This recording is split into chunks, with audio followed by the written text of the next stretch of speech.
Good morning, and it's great to see everybody. Welcome to the intersection where faith, community, and civic engagement intersect. We've been meeting since the beginning of COVID every Thursday, except for Thanksgiving and this past 4th of July, which fell on a Thursday as well.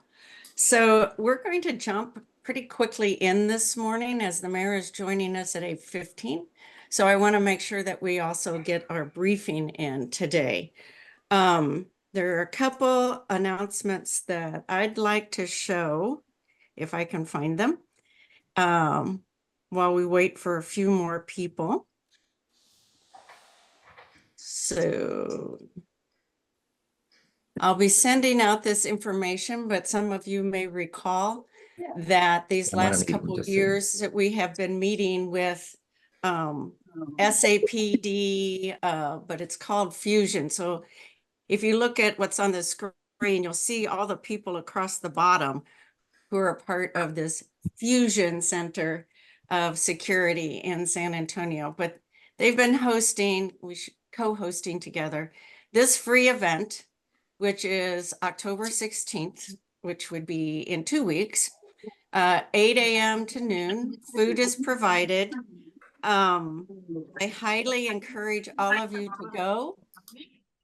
We're going to be getting an update on the violence prevention strategy of the city, as well as an update on safety and security in organizations and congregations.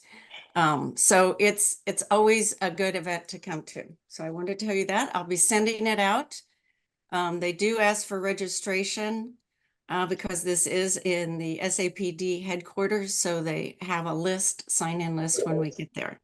So that's Wednesday, October 16th, in a couple weeks. I'm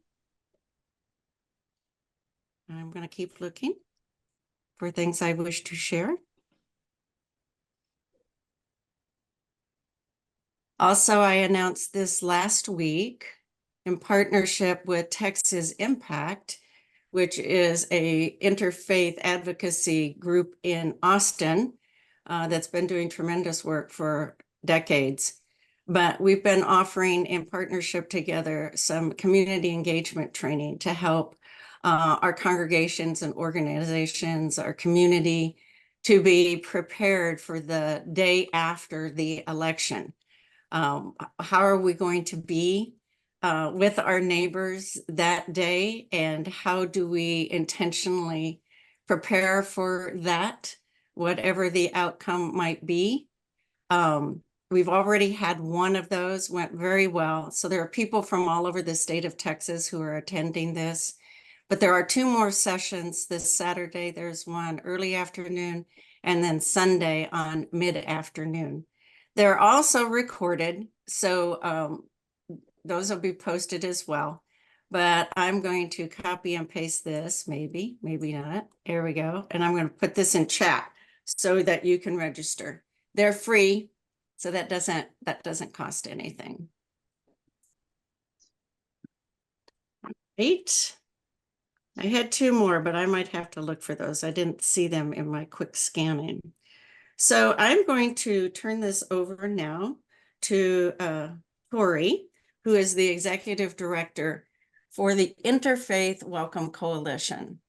And it started out of a passion from a dear friend of many of us who has now passed on, and but Reverend Kelly Allen, who was with University Presbyterian Church. And it's hard for me to believe that this started 10 years ago, that it's been 10 years. So we've been holding these update briefings all summer, Be the Neighbor, on the different collaboratives in our city that the faith community and the community at large have become more involved in. So I'm going to hand this over to Tori to give us the briefing and to say congratulations, 10 years, who can believe it? And I know that there's something celebratory coming up. She's going to share that too. So Tori, I'm going to hand the screen and the microphone over to you. All right, thank you. Let me share my PowerPoint. Okay. Hopefully you all got it. We do. Okay, great. Well, good morning. I'm Tori Salas. I'm the coordinating director, not executive director, but it's the same thing because I do it all of IWC. IWC's Interfaith Welcome Coalition. Our mission is meeting the changing needs of asylum seeker refugees and at-risk immigrants with collaboration with others. Instead of reacting with fear or negativity, we are changing the narrative to say welcome. Welcome as you're going through San Antonio, or welcome as you decide to stay in San Antonio. What does Interfaith Welcome Coalition do? Why do we do this? As people of faith and conscience, we believe we are called to welcome the stranger and provide refuge. We recognize the inherent worth and dignity of every person. We have the duty to stand with those who are less powerless. Here you see father and son hug. This was at the Greyhound bus station. The family was separated at detention, and when the son saw his father coming, he ran and hugged him. Can you imagine being a child and not knowing whether you're going to see your parents? Many of those children are faced with this. What does that look like for IWC? Here on the left, you'll see some kids with masks.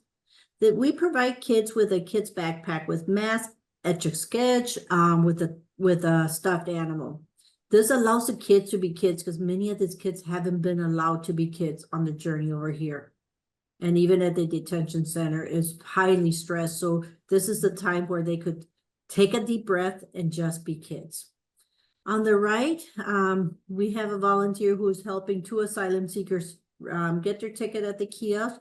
We also help asylum seekers get their cash card so they could purchase their ticket at the airport. We have backpacks, we have food. We provide almost the same services as the bus station, but different environment.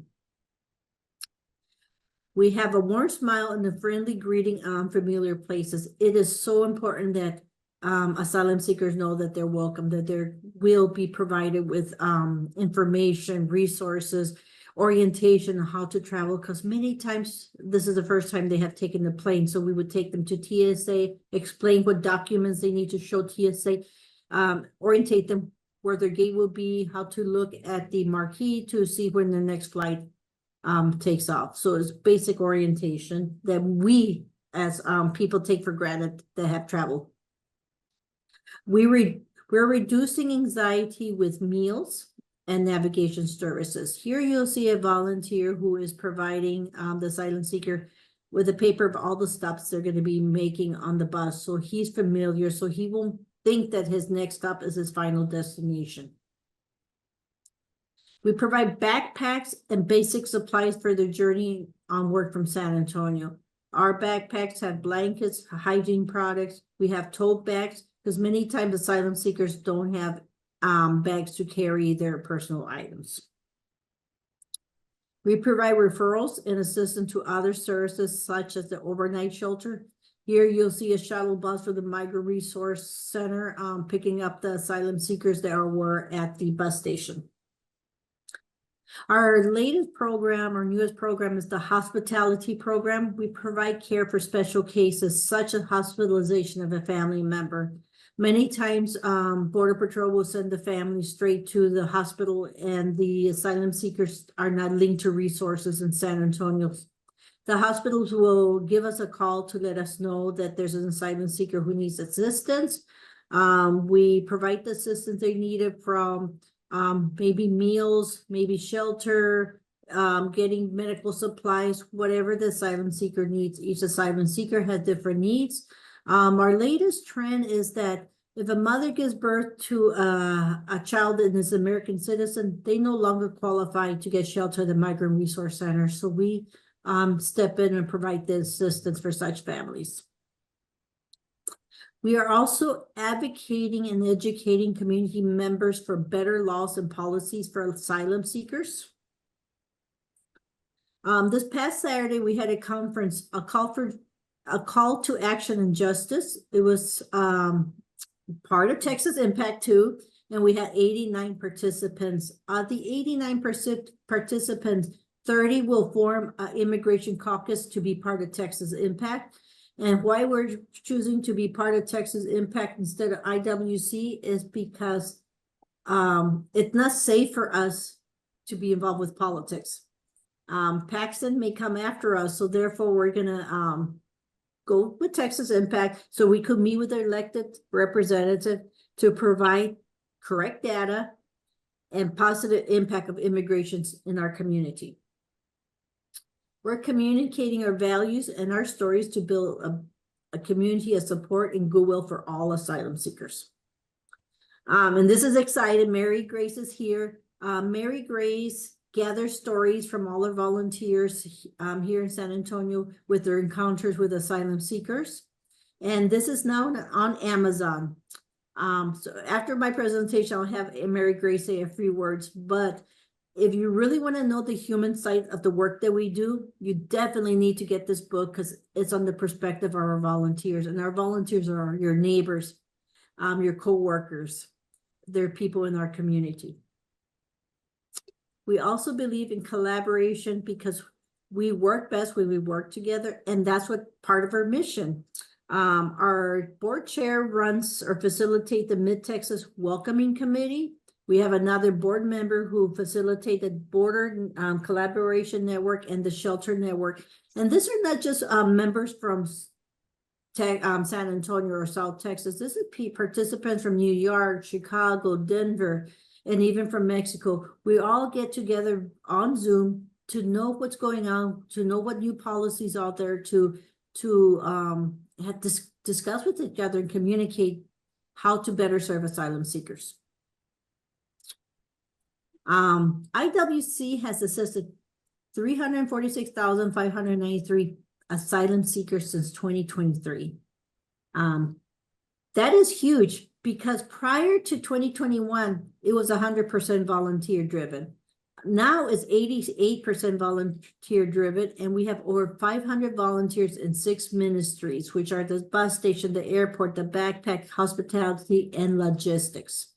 And the reason is because when I came on board, I was able to secure funding so we could hire staff, because I also saw that it's hard for volunteers to do this work day in and day out. We need to have that staff there that will be there during certain hours.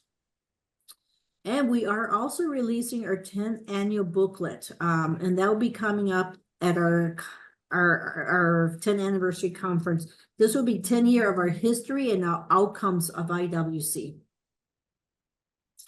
And I'm inviting you all to our 10-year anniversary. It is at Lower Heights United Methodist on October 12th from 1 to 4. We're having the South Texas Symphonic Orchestra present, but we're also going to have a reception afterwards to celebrate. Please RSVP so we could plan accordingly, because we will have finger food there as well.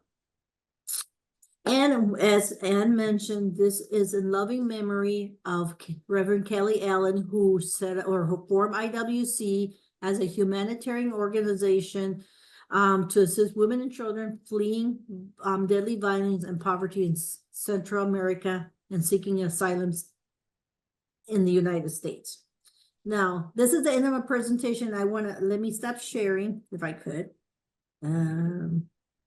Mary Grace, while I'm trying to stop sharing, if you want to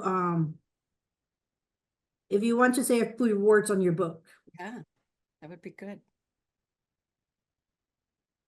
Grace? Let me just say that part of the incentive for this book was the fact that we are hearing such awful things about asylum seekers. And our volunteers no different, because we meet these people in person.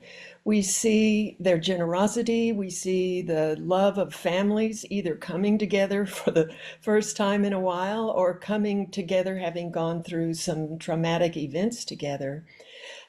We started collecting stories from our volunteers when we started our newsletter, which was when COVID came in and we couldn't send volunteers to the bus station or the airport.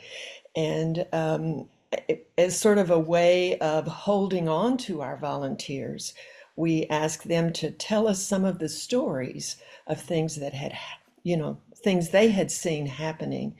And it turned out that their stories were so varied. They were funny, they were um, uh, heartbreaking and heartwarming.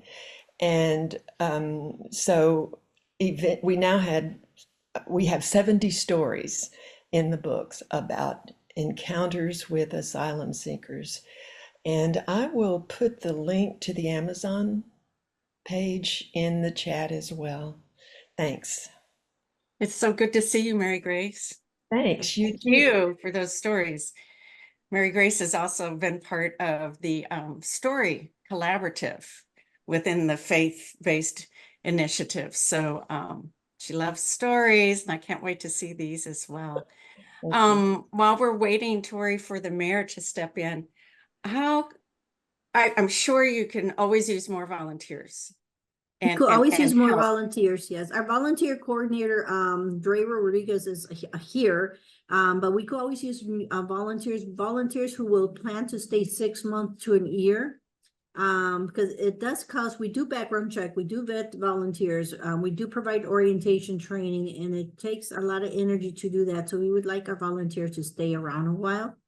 So we're always looking for volunteers, and we always have a place for everyone. If you can't provide direct services, there's other areas that people could volunteer.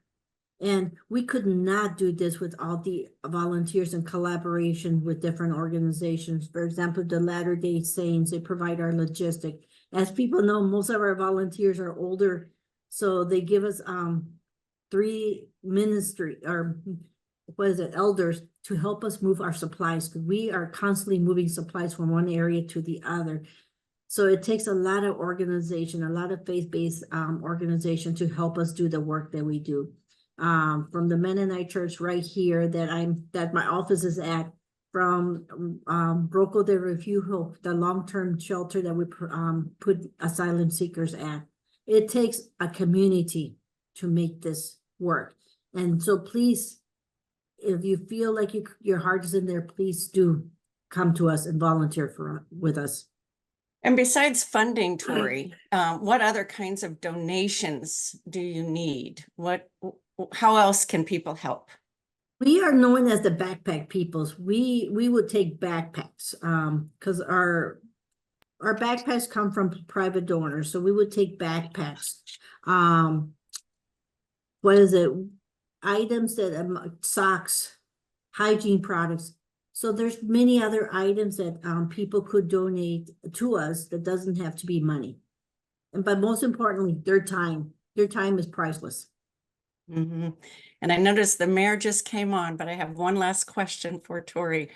So how many different faith organizations, just around, the number guess off the top of your head, are involved with the Interfaith Welcome Coalition? I would say at least 20 plus faith organizations. When I look at it, where do I have keys? I have keys for University Presbyterian Church, the Mennonite Church, Travis Park, Redeemer. There's many other organizations, other faith institutions that is part of IWC. So we're all over the place within the San Antonio community. It's amazing, 10 years. So Tori, if you could put some contact emails, yours, volunteers, into the chat, that would be helpful. And now I'm going to welcome our mayor. It looks like he's traveling. I don't know, like, is it city council day or what? So good morning, everybody. Good to be with you. Happy 10th anniversary. And I'm also, yes, traveling. We have our first city council meeting this morning of the budget year. So happy New Year, everyone. Lashana Tova, and happy budget anniversary as well. All on the same day, right? Rosh Hashanah and the first city council meeting of a budget year. So the floor is yours. How are you doing? You've got like 9 months. Right? Yeah, it's hard to believe. Yeah, about 9 months. We just adopted our last budget that I'd preside over. And so it was some opportunity to reflect.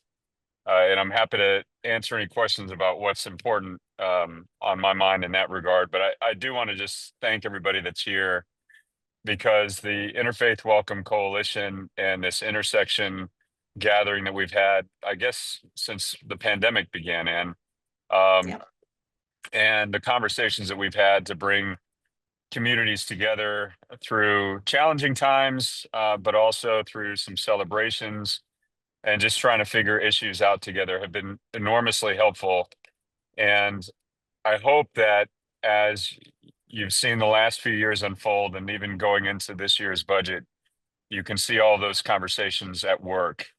One of the things I'm most proud of in my tenure, and I was hoping that we could finalize it this year, is the equity framework that continues to get more mature and more effective. We were one of the first big cities in the country to adopt an equity framework for programming our city's resources. And this is the 8th consecutive year that we've done it. It's not just about infrastructure. It's not just about, allocation of resources. It is really about how we look at ourselves as a city, and being willing to put compassion into practice, which is, again, understanding that there's historical suffering, there's historical inequities, some created through conscious choice, but that it's upon all of us to deal with those challenges and the impacts that have been, that have unfolded over the generations. And, it's going to take a renewed commitment each and every year. And so looking forward, I hope that we can continue to do that. And this group is going to be so vitally important to making sure that that happens. So what do you see as the most important things that have come through this budget process going forward? Well, it's hard to just talk about a single budget, but I think, again, just considering the fact that we have really rearranged our priorities to make our community focused on people first. For instance, the housing department and the housing services that we do at the city is, you know, I, to say that it has changed would be the biggest understatement. We really didn't have much of a housing operation at all 7, 8 years ago. But through the plan that was drafted by community, and through the political fortitude of voters at the voting box and their representatives at the council, we now have what I consider, and what others have told me, is a model housing operation for the city of San Antonio, in terms of dealing with some of the crises that are occurring nationally, but also making sure that we have resources in place to ensure people have that very basic fundamental in life. The other aspect, and I was just with Elena Yala in a podcast yesterday, and she was asking me about priorities, and we were talking about the health department. There's not a better way of determining, in my view, there's not a better set of metrics to determine whether or not our city is making progress and how we're doing on community health metrics. And our Metro Health Department and the operations there and the people have all been on center stage really since the pandemic began, but they have been working hard before that and ever since that. And to say that they were operating hand to mouth prior to the pandemic would also be an understatement. But we now have an operation. We now have a preventative health and wellness strategic plan that was drafted by community, and we're strategically moving through our equity matrix to make sure that not only do we have the right programs, but they're reaching the right people, so that we can begin to move the needle in the right way. And making sure that people are living well and are healthy and thriving. All the jobs in the world, all the economic development in the world, all the infrastructure and parks in the world mean nothing if people aren't healthy in our community, healthy and well and happy. And so, I think we're making progress in that respect. Those two departments and those two operations themselves maybe would have had a few mentions during the budget process, but they have remained for the last 4 or 5 years probably the most important things when it comes to council conversation and how we prioritize our resources. So, you know, those are two elements that I think indicate, just from a wonky budget hawk standpoint, we're doing the right things and we're moving in the right direction. So you've got 5 more minutes before you have to leave us. So I have 2 big questions. Hope. What do you hope? Maybe it's, maybe a personal part of what's going on in the city, something that's near and dear to your heart, right? What do you hope will be tied up or more completed before you leave office? And then likewise, what do you hope will be the future of San Antonio once you do leave? So before and when you do.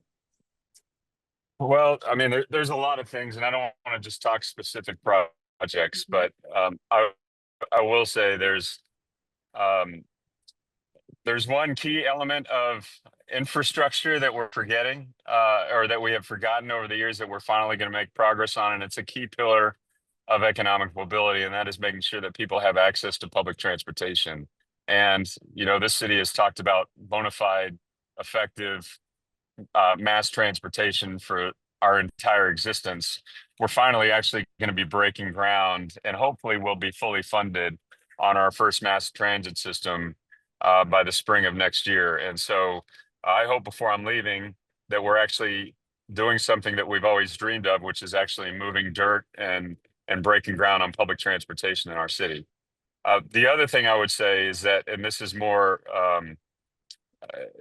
this is not as tangible, but you and I know it, Ann, and that is that I hope that we can make compassion, which has been an unspoken principle and core value of our city, more explicit as we move forward.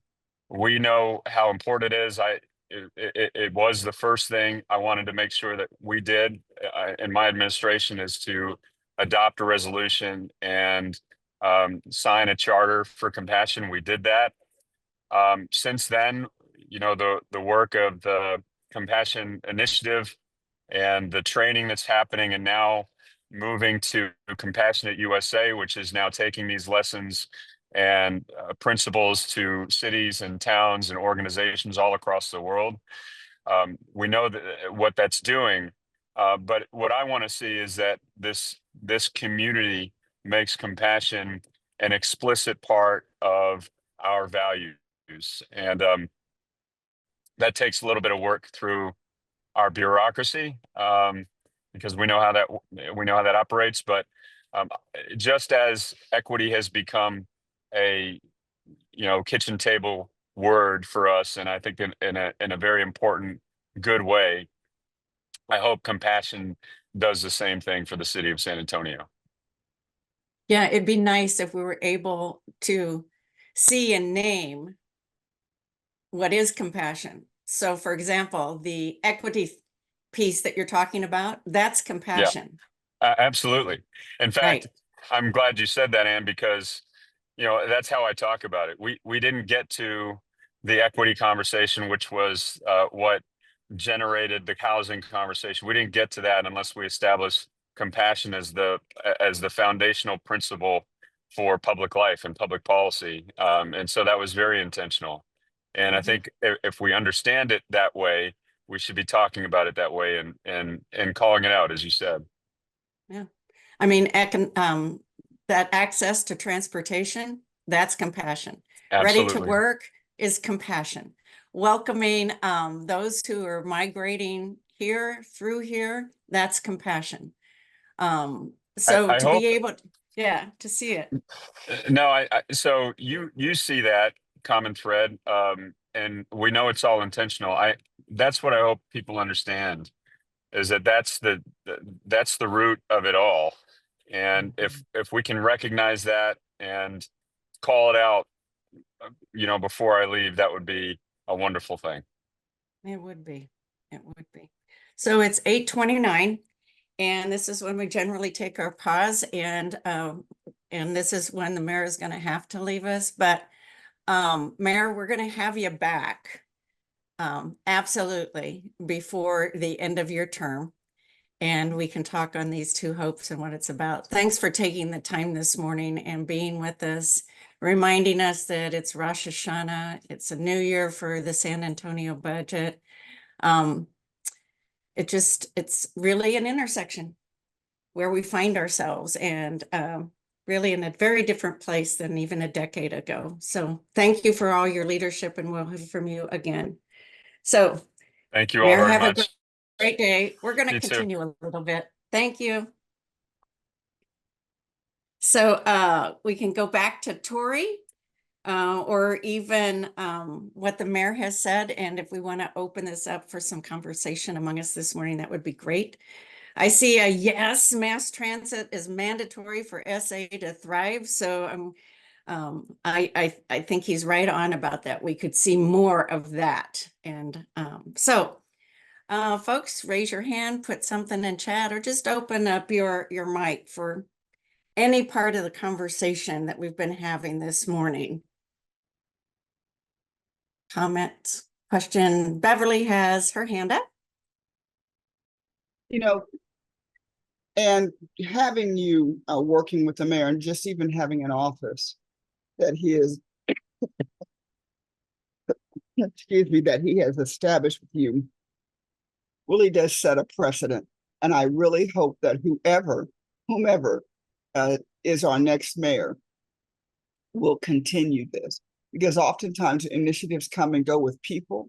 But what you have proven and shown is that this is not about people. This is about ideals that are bigger than ourselves, and actually guiding lights for how we should conduct ourselves as a community. So I'm hoping that we will be proactive. All of us on this phone call will be proactive in making sure that the next mayor follows this lead and continues the office that you run, because I think you have set a tone and are helping us to change the culture and the groundwater of how we behave with each other. And it's a legacy item that is sticking. And I thank you for all that you've done. Well, thank you for saying that, Beverly. I appreciate that. Peter, your hand is up.